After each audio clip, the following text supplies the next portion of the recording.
Napakadaming bagong loan application na lumalabas ngayon. Grabe. Napansin nyo din ba? Kung saan-saan sila nag-o-offer ng mga magagandang pinapakita nila. At eto nga yung isa ko pang nakita. Highest loans daw ay 80,000 pesos at yung term ay 120 days. At yung interest ang baba 0.05% lang din per day. So ayan, bagong-bago lang yung app na to. Kaya kung nakita nyo din yung ganitong klase ng ads online ay wag mo na kayong magda-download dahil re-reviewin nga natin yan ngayong araw. Pero sana naman yung mga bagong lumalabas na to, kahit na isa man sa kanila ay talagang maaasahan at matutulungan talaga yung mga taong nangangailangan ng pera. So ayun, kung interesado kayong malaman kung ito ba ay legit or hindi, ay panoorin nyo yung video na to hanggang dulo para hindi na nga din masayang yung oras nyo in case man na makita nyo online at para hindi nyo na din ma-share yung personal information nyo sa kanila, lalo kung hindi naman pala to legit. So ayun, wag na nating patagalin pa, umpisahan na natin. Pero syempre, kung bago ka pa lang dito sa aking YouTube channel, ay wag mo kalimutang mag-subscribe at pindutin mo na din yung notification bell para lagi kang maging updated sa mga next uploads ko. At sumali ka na din sa aking GCash giveaway every month yan.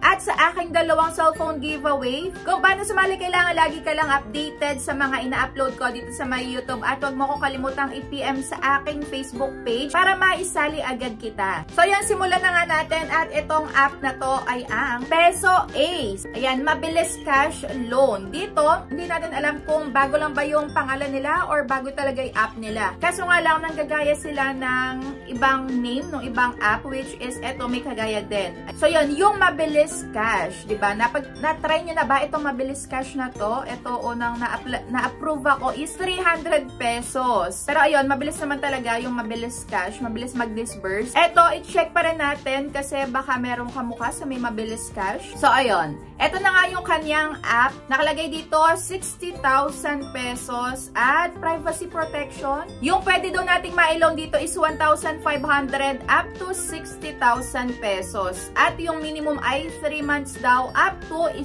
taon. At ayan na nga, i-try na natin na agad. So ayan, mabilis ang review na lang. Ito, nakita ko yung registration nila sa MaySec. Ayan, naka-register naman sila. So ayan, i-check na nga natin kung talagang okay. Mag-login na tayo agad dito. Pero nung chinek ko nga yung kanilang privacy policy, naka-register naman ang kanilang company. Pero hindi ibig sabihin nga na naka-register yung company nila is wala na kayo mare-receive na harassments dito or multiple calls and texts galing sa mga agents. So ayan, ito na nga yung kanilang homepage at maximum limit talaga is 60,000 pesos. So dito, hindi ko na iisa-isahin pa dahil naaprubahan nga ako dito, unang try ko pa lang, at naaprubahan nga ako sa may 2,000 pesos. Kaso nga lang, ayan, eto, yung sa may repayment plan, dito lang tayo magkakatalo dahil ang nakalagay sa kanilang app, minimum ay 3 months, pero dito ay 7 days lang talaga kailangan. Mabayaran ko na yung 1,980. Tapos, yung pangalawang pagbabayad ko ay 20 pesos na lang.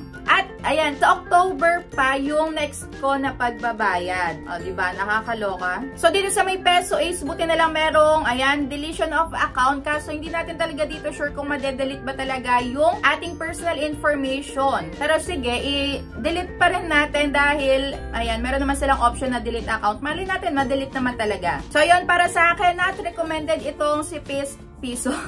Not recommended itong si Peso Ace dahil talagang hindi tayo matutulungan. At isa pa, nakita ko ulit dito yung more than 5 years. Imbis na more than.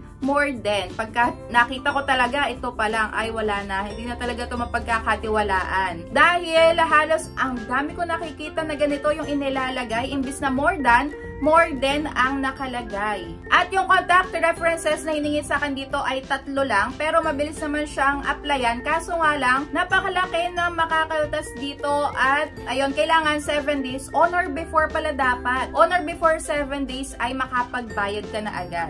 So dito, nung pagka-check ko ulit, di ba nung unang pinakita ko sa inyo, wala pang ratings. Pero dito, meron na 4.7 na yung rating sa may kanilang app. At chinek ko nga yung ilan sa mga na nakapag-review dito, yung talagang na-receive nila. So, ito yung sabi nila, 1 day before due date, magsasend na sila sa'yo ng harassing messages and calls, pati threats. So, huwag na kayo mag-download ng app na to. Sisirain lang yung buhay nyo. So, yun, you are charging me more than what I have to pay. And I already paid 2,180, but you are still charging me with another 1,980. So, diba? At eto pa, hoy yung mga agents nyo, bayad na ako, di pa tumitigil. Kasalanan ko ba kung mabagal mag-update yung app nyo? So ayusin nyo yung app nyong walang kwenta. At isa pa, ayan, ito ay Loan Shark daw. So nilagay niya 5-star review. At last, ito yung sabi nung isa, nagsesend talaga daw sila ng mga ayan na threats. Hindi mo pa naman daw due date pero mumurahin ka na nila. At eto, last na talaga, sabi niya nagpautang lang kayo pero hindi nyo nabili ang pagkatao ng mga taong pinapautang nyo. Ayan, nakakasira kayo ng araw, wala pa ang due date, tinatagtad nyo na ng mura. Ayan, kaya talagang mainam na nagbabasa kayo ng ratings and reviews doon sa may pinaka-application nila para hindi nyo na nga ma-try pagka nakita nyo yung most critical dyan na part. Ayan, huwag nyo na ipagpatuloy dahil baka yun lang din yung ma-experience nyo, yung mga nire-rate nila dyan. At tama-tama din yung ginagawa nyo nga na, ayan, nanonood kayo ng mga all review para makita nyo kung okay ba talaga yung isang application or hindi. So, ayan, nag-search naman ako online dito pero wala naman ako nakita na na-post na to online. Pero legit nga na meron kayo dito matatanggap na harassments, na threats, multiple calls and texts